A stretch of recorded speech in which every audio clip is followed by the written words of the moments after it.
Hope against hope.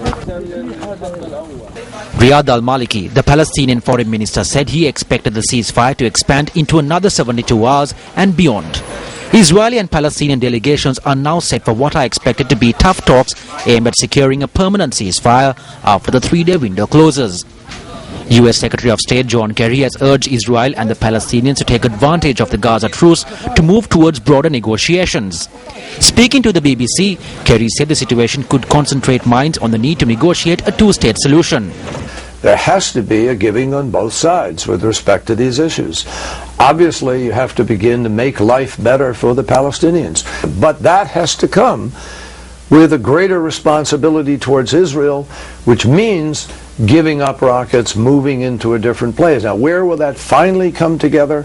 It'll finally come together when you have a bigger, broader approach to the solution of the underlying issues of two states, of people who will be able to have rights protected because they will be respected in the context of those two states, which have security for Israel, guarantees for a better life, and for greater freedoms for the Palestinians.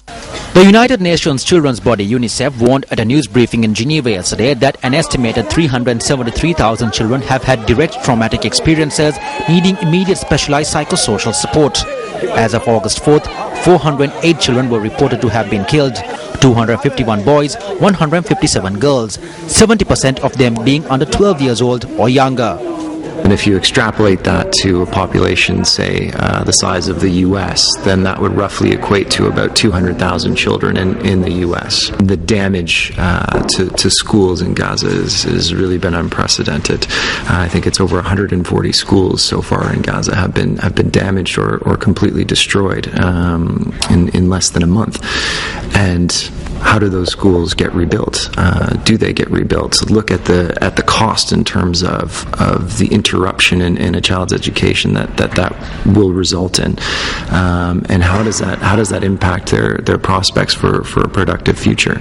Despite the 72-hour ceasefire, Israeli troops and tanks were deployed near the Gaza border this morning, a day after Israel withdrew ground forces from the coastal enclave. An Israeli reservist soldier whose tank was positioned near the border said, "We've been here for 30 days, and we plan to stay here so long as they need us, till everything's settled.